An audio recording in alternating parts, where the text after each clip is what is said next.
morning, everyone, and welcome to the IAAF Diamond League meeting here in Doha. Could I please ask that you all now be seated so we can begin our athlete Q&A.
Please welcome to the stage our MCs for today.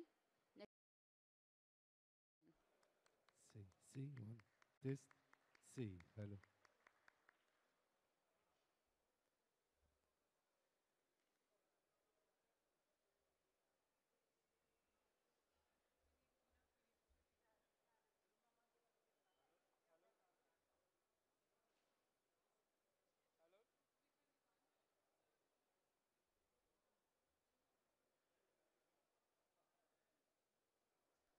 Hello.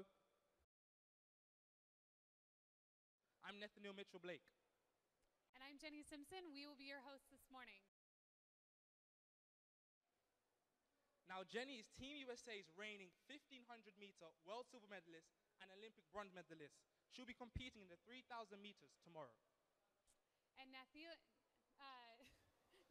here was part of Great Britain's 4x100 team who took home the gold at last year's World Championships. He is also the fourth place winner from the 200 meters at World Championships last year, and he'll be competing in that distance here tomorrow.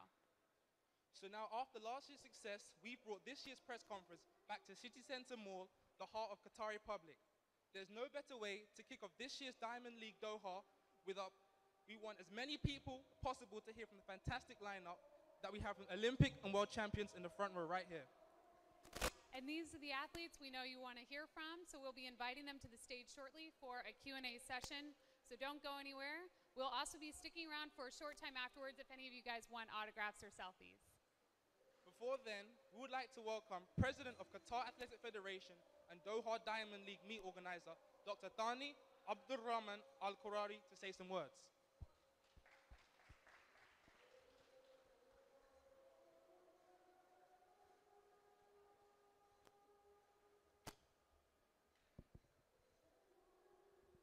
Assalamu alaikum. Good morning, everybody. Just let's wait for the to finish the song of prayer, please. Thank you.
Good morning and welcome to Qatar for the 9th Doha Diamond League. It's a pleasure to host you all here in City Center, the mall, once again, as we bring our press conference to the heart of the Qatari public. It's a well-known fact that Qatari people like to shop, and all the people who are here in Doha, they love to shop. So that's why we bring our conference here to let the people see and to promote the athletics and to promote you guys for tomorrow. I would like to thank each of you for joining us today and helping to promote the very best of athletics. My particular thanks to Nathaniel and Jenny for being the MC for today, and they are super talent, I'm telling you guys. Qatar has been hosting major international athletics events for over 21 years. And with each event that we have hosted, athletics has grown from strength to strength.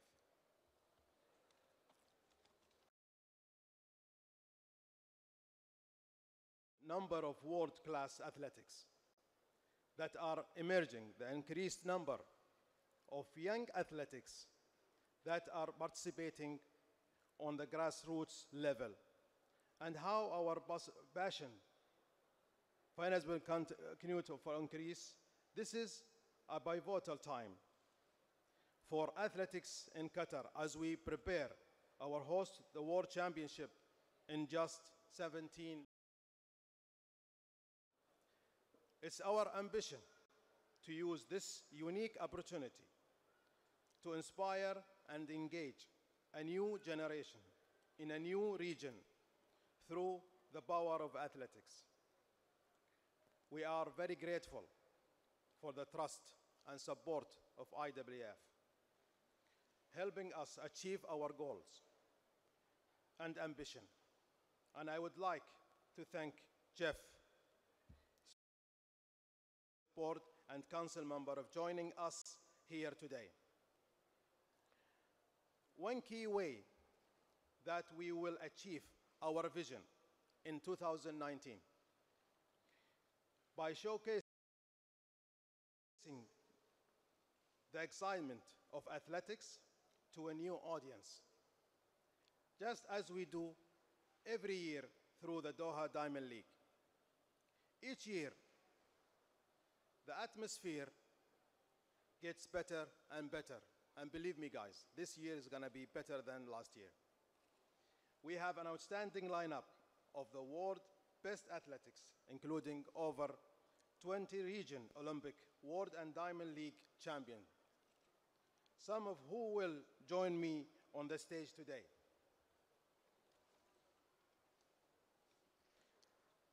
Last year, in the intense competition, pushed Thomas Roller to throw 93.90 meters.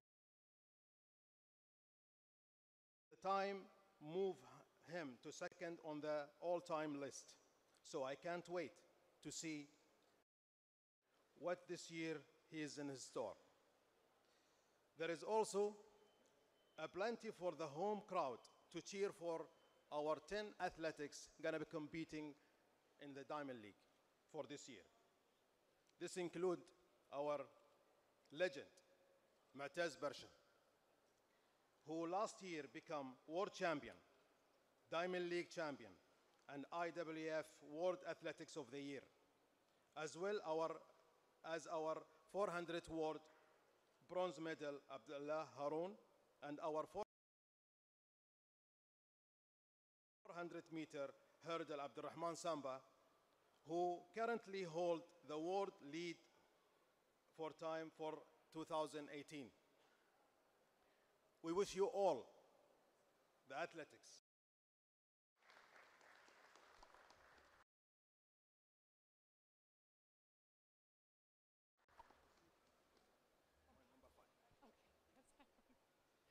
Thank you, Dr. Thani. There's an amazing lineup of so many of the world's best athletes competing tomorrow right here with us today and at the hotel. We can't wait for this competition to begin. We'd now like to welcome Oceania Area President and IAAF Executive Board and Council Member Jeff Gardner to say a few words.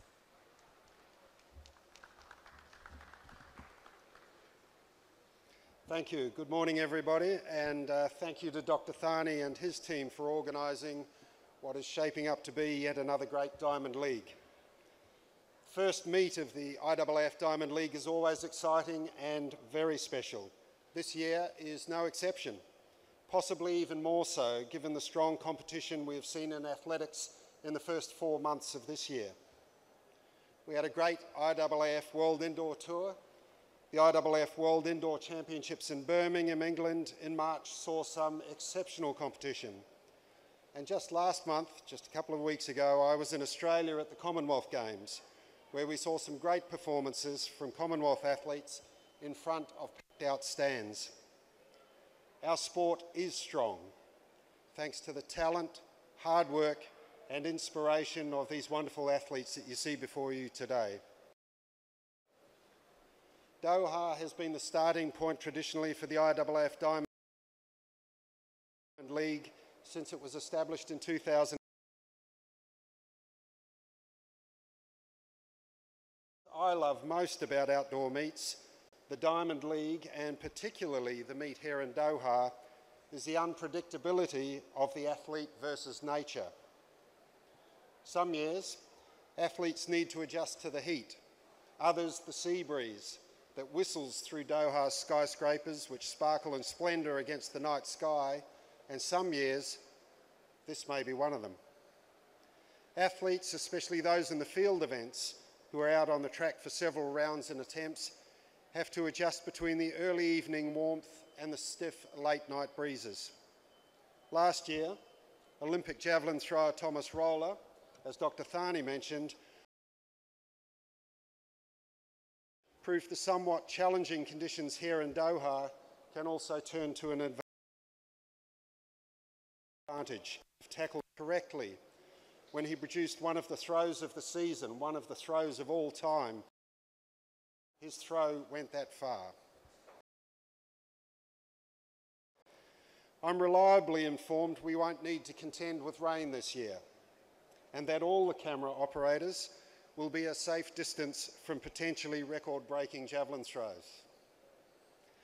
A lot has been written about the future of the Diamond League. Many of you would know that our goal is to further develop the IAAF Diamond League, which grows the fan base, fits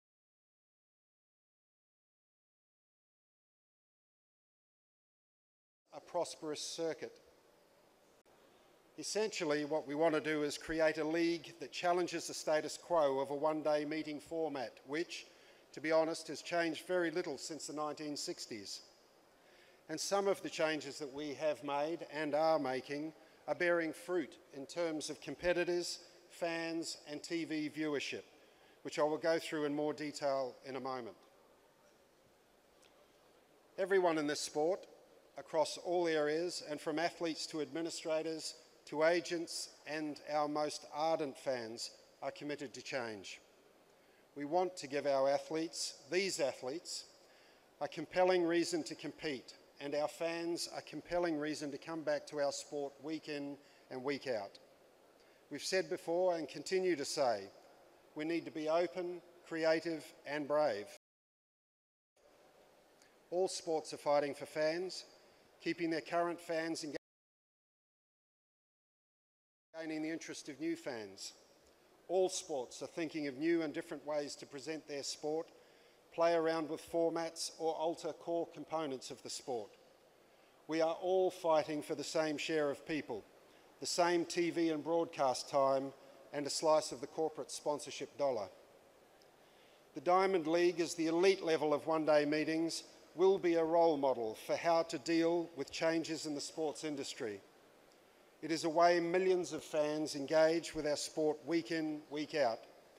The Diamond League is a strong series.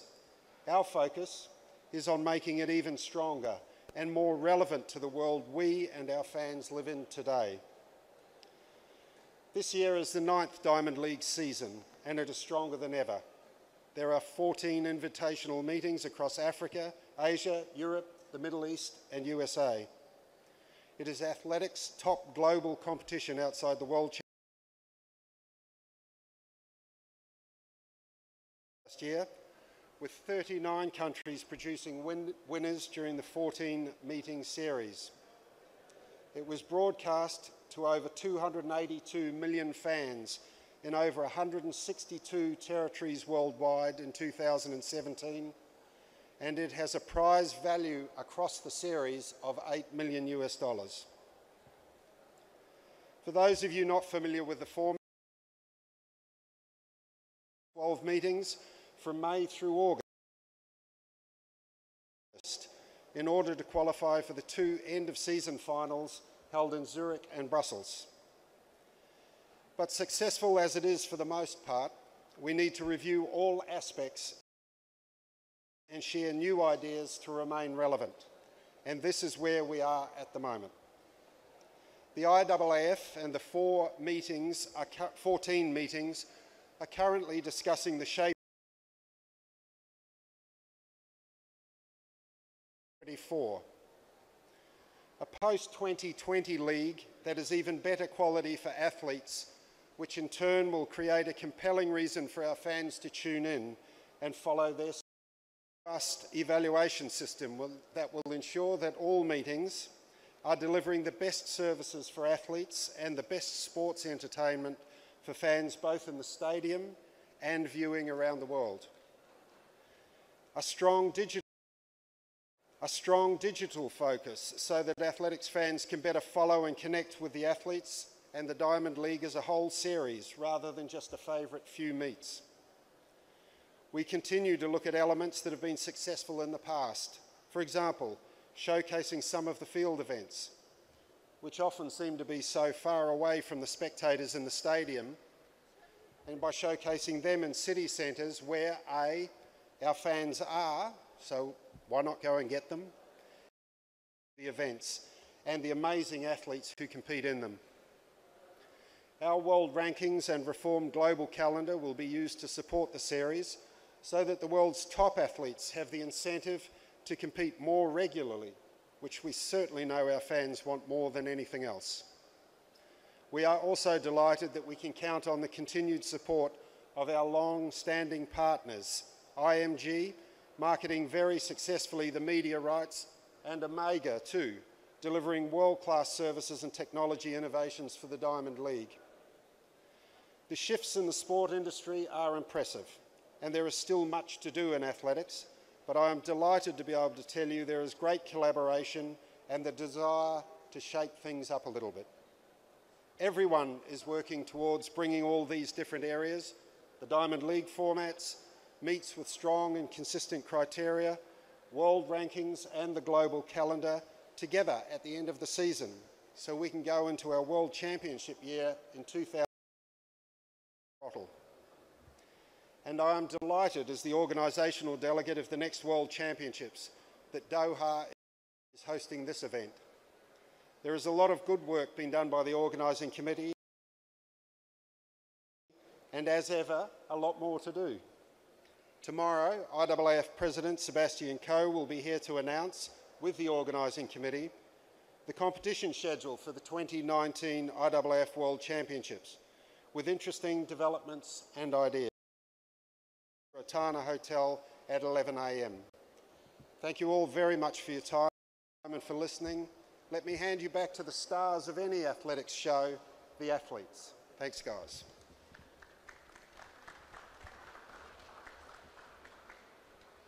Thank you, Jeff. Now we won't keep you waiting any longer. Without further ado, let's welcome some of athletics' biggest superstars to the stage.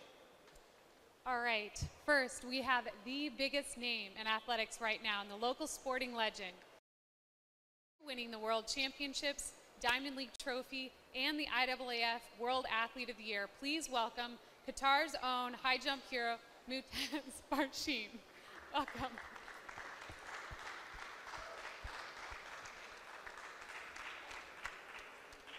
Next, we have an athlete that no doubt received lots of support from Doha's large Greek community. She's been dominating pole vault over recent years and is reigning world, Olympic, European, and Diamond League champion. Please welcome Katerina Stefanidi.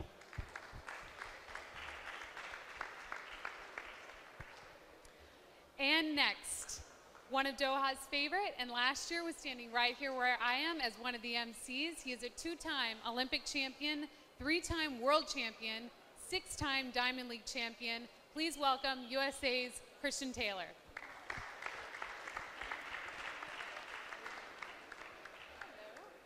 Doha has a large Kenyan community who will have plenty to cheer for 3,000 meters. She is the reigning world champion and Olympic silver medalist over 5,000 meters. Please welcome Helen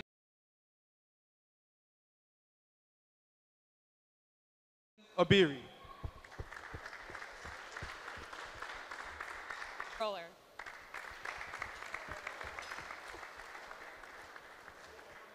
We will be hosting a Q&A on stage with our athletes for around 20 minutes, and then we'll open the floor to questions from the media and public. There will also be an opportunity for short interviews with athletes and an opportunity following the footsteps behind the backdrop. All right, so we're going to begin. Mutaz, you're our first victim. Are you ready? Yes, let's go.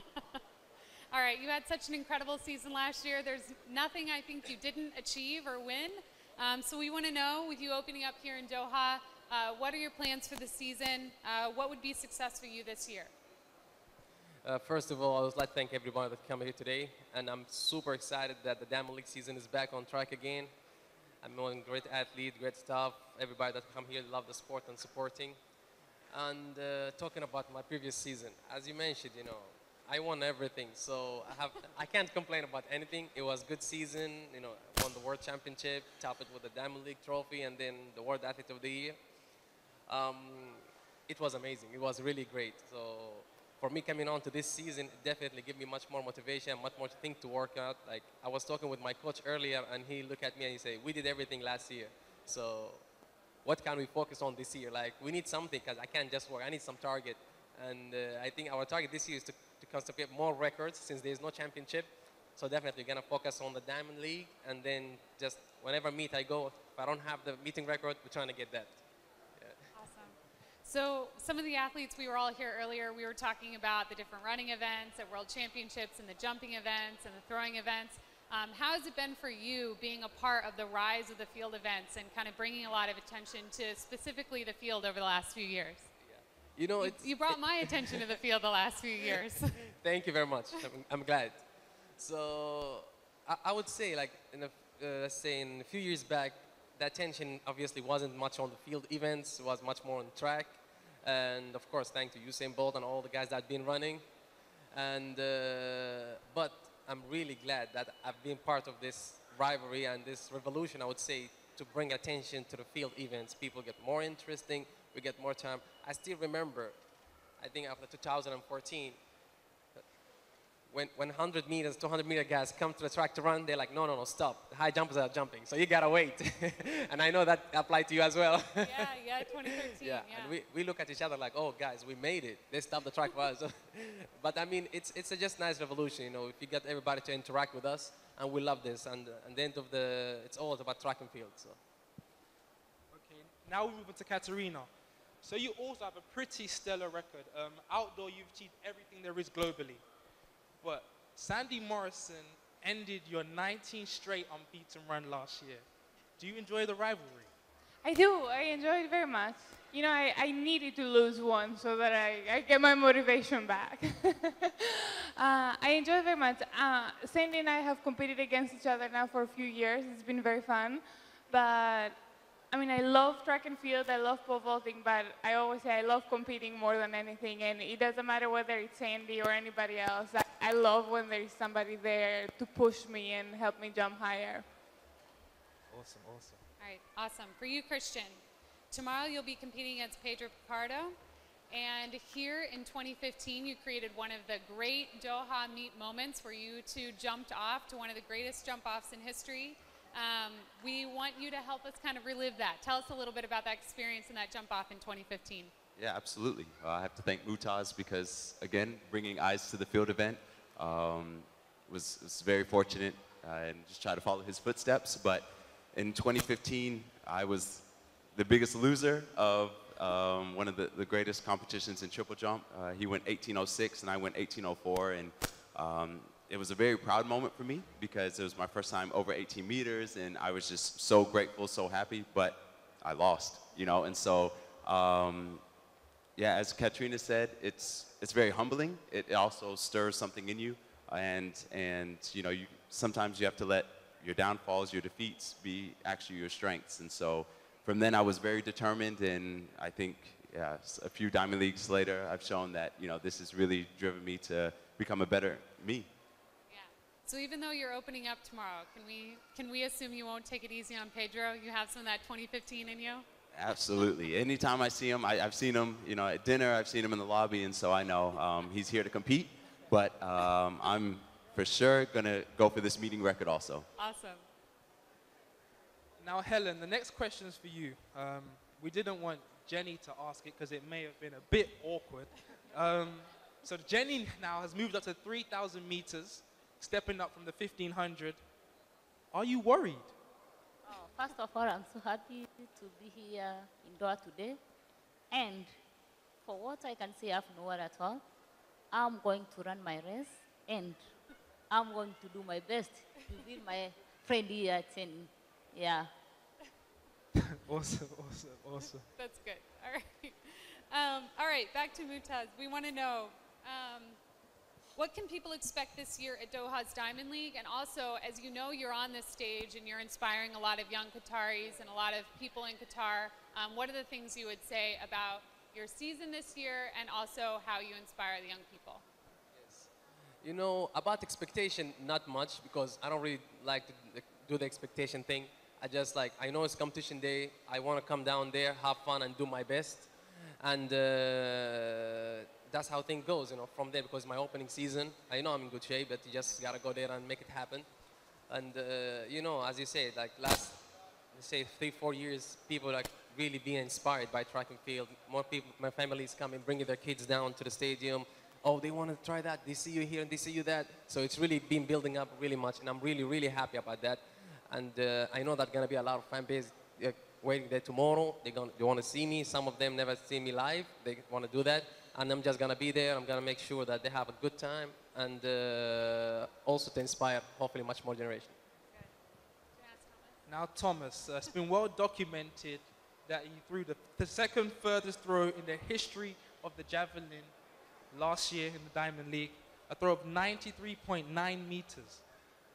What are your expectations this year, and do you believe you can throw further? Let's start with the second part of the question. Yes, I do believe I can throw further. The question is when and where. It's hard to make any predictions, so I really like the place here. You're making this. Yeah, I like Doha. I've proved myself that I can throw far here. We have really hard competitorship at the moment. The javelin is just rising like, it's like crazy at the moment, like you say. And I'm really motivated.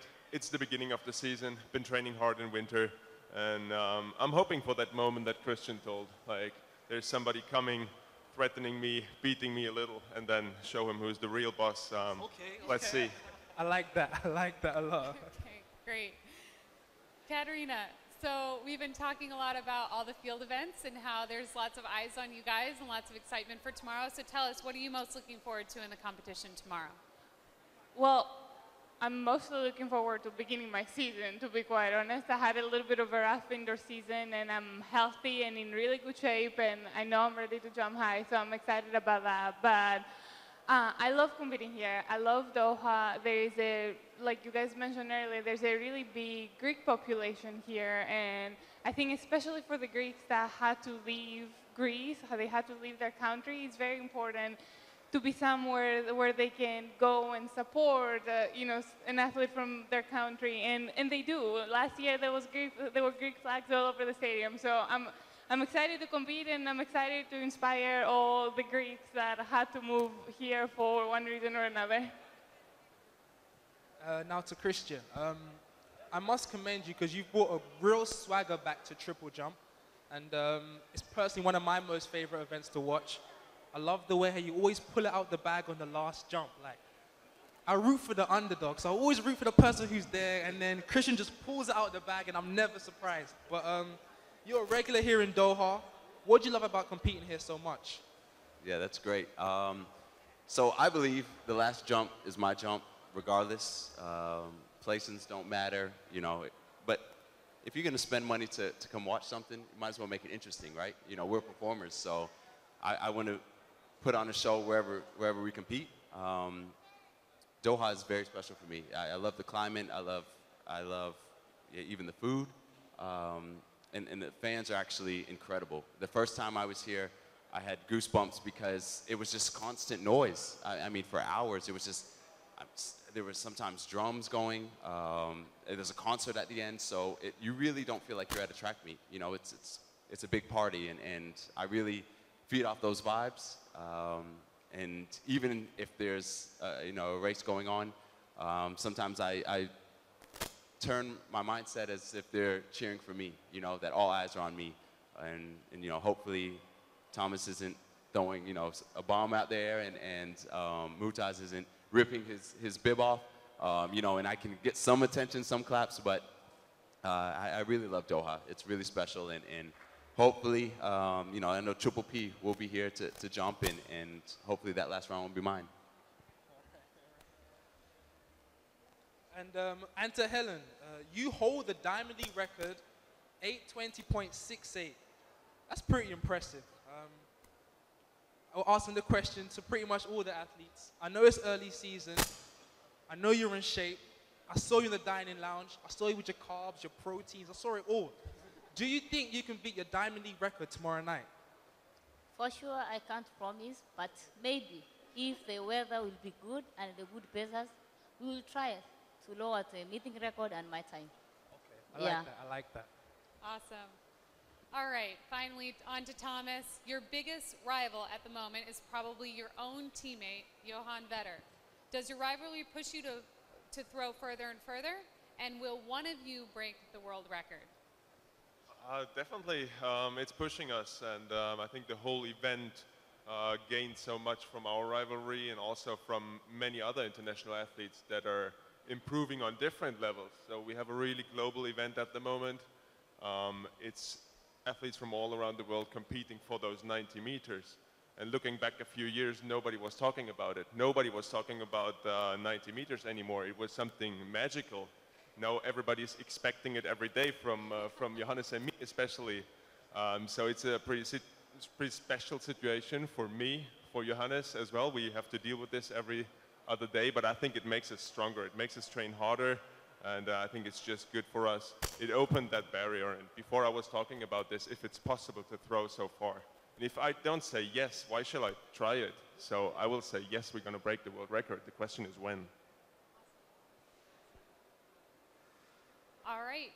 Do we want to hand it over to the media team now? We're going to have them open up the questions to media and to the public.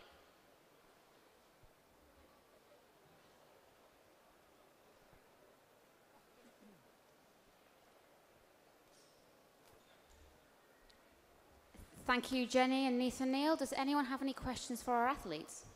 Opening it to the floor. If you could raise your hand and we'll pass the microphone over to you.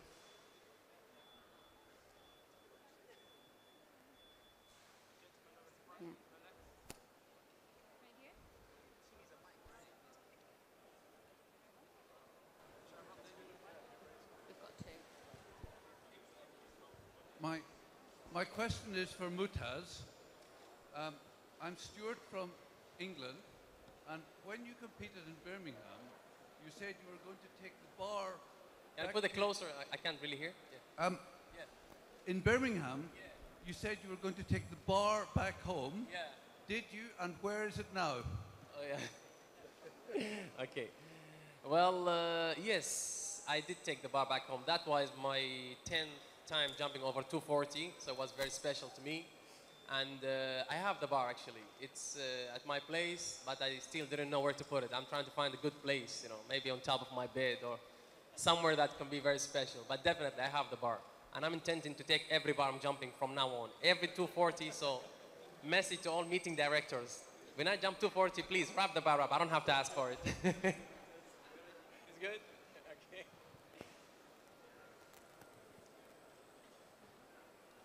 And hold on, one more thing. I think we should make that a thing. For example, if you jump guys over 18, what you gonna do? Take maybe some sand, you know, give us, yeah, take the board.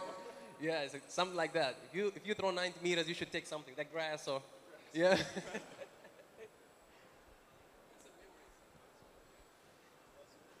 Any more questions?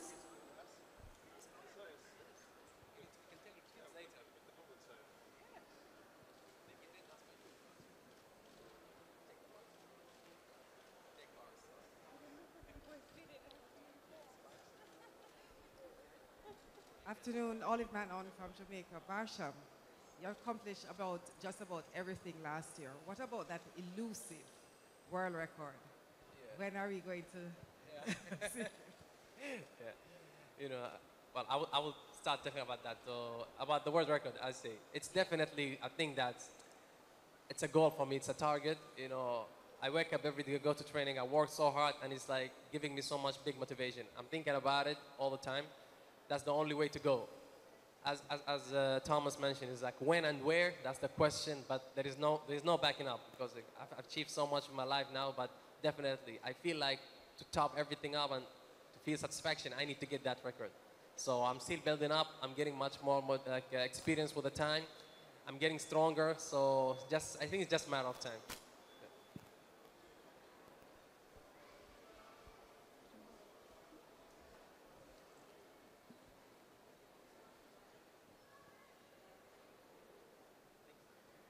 Gentleman at the front here. Jenny, we all know that you're a very flexible athlete. Why did you decide to go for the 3,000 when there's a 1,500 in the program? Yeah, I'm really grateful to the meeting here in Doha because they were really gracious in letting me enter an event that's not my specialty when they're hosting my specialty. So I'm traditionally a 1,500 meter runner and I focus on that event. As you all are well aware, this year is not a world or Olympic year, so it's a good opportunity for someone like myself who likes to dabble in different distances to move up and move down. And so tomorrow I'll be doubling my distance and competing in the 3,000 meters. I'll be joining Helen, who has incredible credentials at this distance. And so truly my hope is to be able to get in there and just kind of hold on for dear life and see how long I can focus and how far I can go.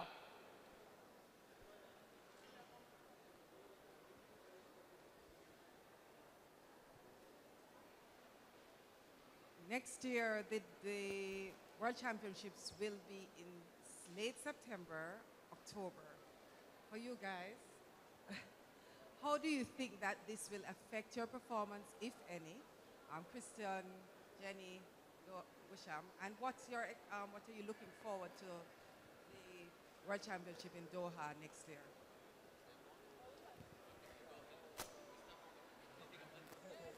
Well, that's where I put my faith in my coach. I'm coming from a collegiate system previously, but I believe that I'll probably start training later. There'll be a couple tweaks here and there, but ultimately the job is to be done in late September, October, so I'm sure I'll be ready come that time of year. That's definitely a challenge.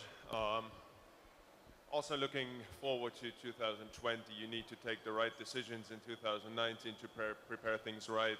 I think Tokyo is quite early. Doha is super late, so it's going to be about the coaches' decisions. I take it the same. Like, we have people working at this for their life.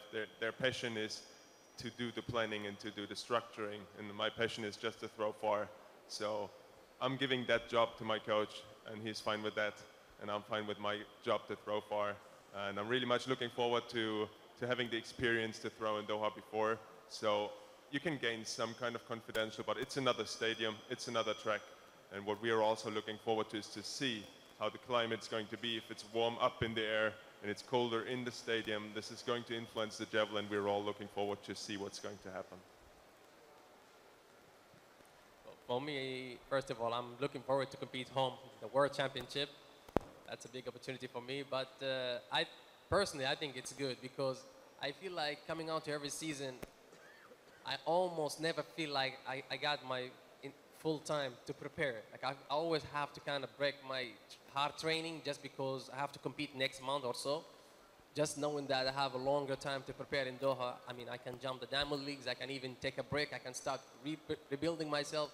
So I think it's good because I need that much time to prepare, and definitely I don't have to skip like indoors or like to feel like because there's a shortening of the gap, I can still jump both. But as I say, it's also one of my coach's decision about what we're gonna do, how we're gonna skip, what's the structure gonna be.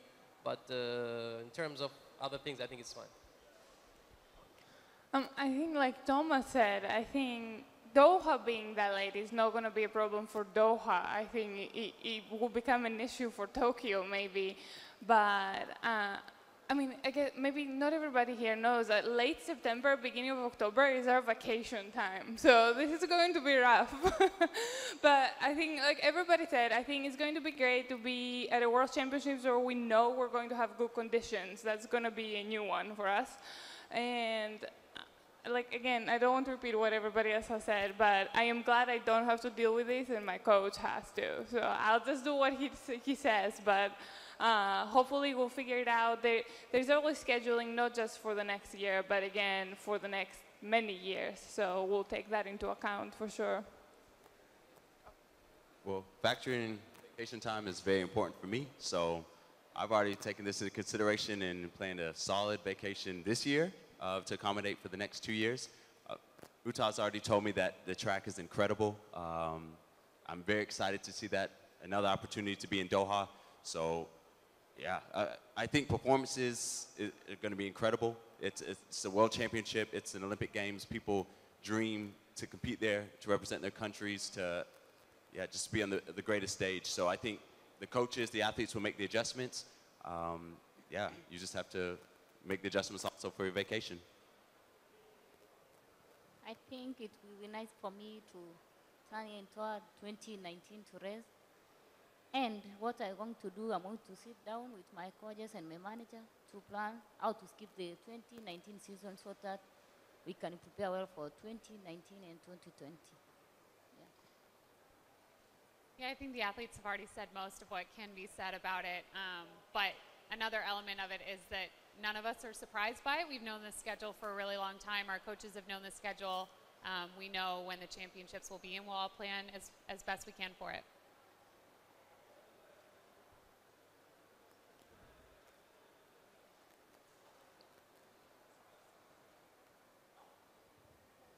Hello, a question to Jenny Simpson. As a former world champion, I would like to know what do you think about the new rules that IAAF would like to, the new regulation about gender that IAAF would like to add next November, and also if you spoke about this question here with Caster Semenya.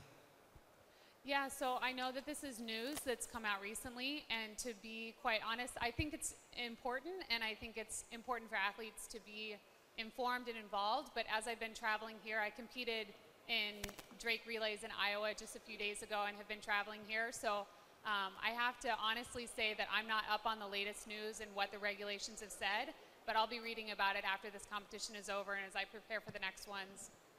And yeah, I just encourage the people most informed and the ones that know, what is the most fair to all the athletes that toe the line, that they make the best decisions.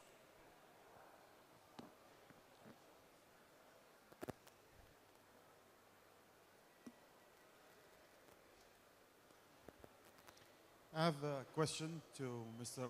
Dr. Thani. Doha is always preparing for a next event. Well, everybody knows quite well that Qatar is ready to host the 2019 championship. Could we witness a change of the field of Diamond League into Khalifa Stadium as part of your preparation for the next championship? First of all, I think this year is going to be in Doha, Qatar Club. But next year is going to be in Khalifa Stadium. So it's going to be like a rehearsal, a tournament. At the same time, let the player feel the field before they join up in the 2019. This question is for Christian Taylor. Notice that you have started running the 400 meters. Does that take anything away from your journey towards breaking that world record in the triple jump? This is very interesting because this is my father. So that makes that pretty special. But no, the training, I've had a 400 background my entire life. So I've already had the mindset of having the lactic, getting sick, and then going to the pit. I get a lot of joy out of running.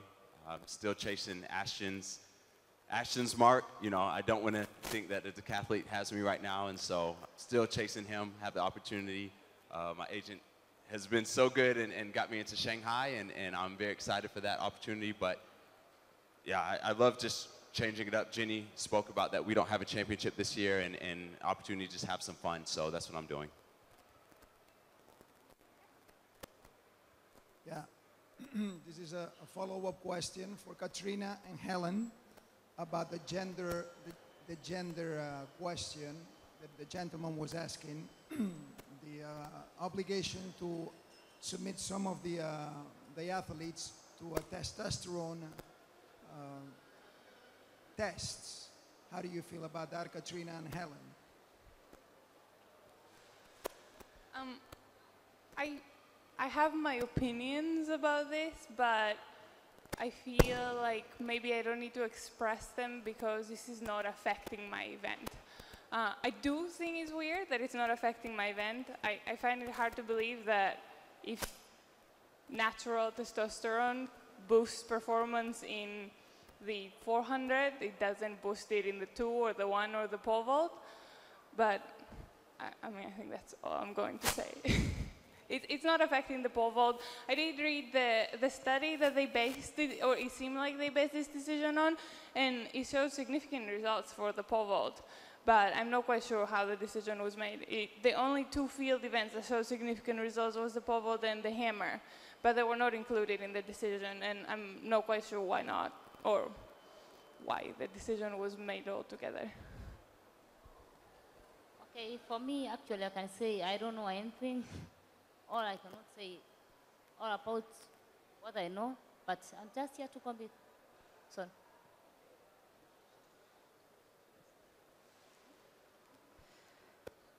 Okay, any final questions from the media?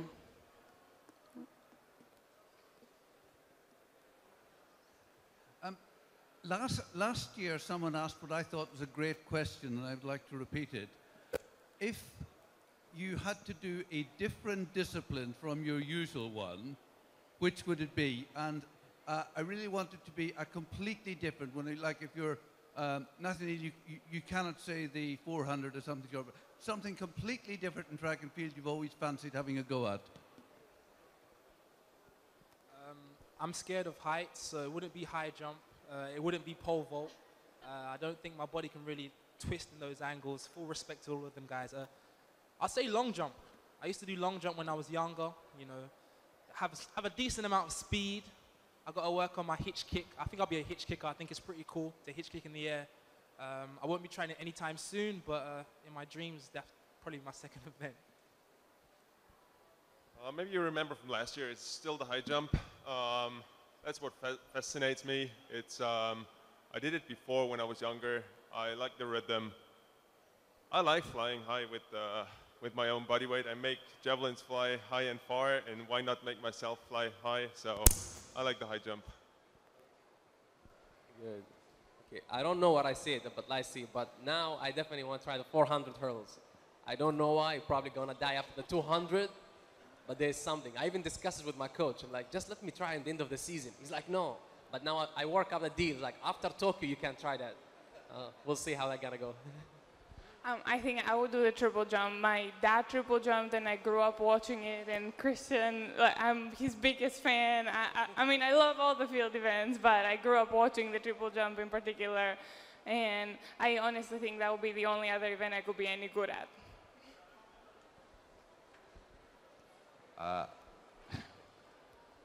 Disregarding my size, I think I would do either shot put or javelin. I have a real passion for throws.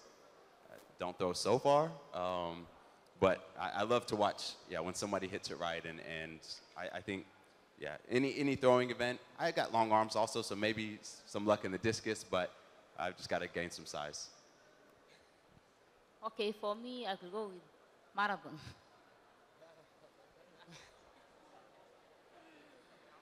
Because I admire watching marathon, and I think I can say like 2022 I will move to marathon. I think if I had to choose a totally different event, I think maybe I agree with some of the throws. It's not as painful or for as long as the 15 or the 3K, which I run a lot. But I think if I had to choose a throw, maybe the javelin, because I think it would be really intimidating for a woman my size to throw a weapon of war. So I think I'd choose the javelin. Okay, any questions from the public?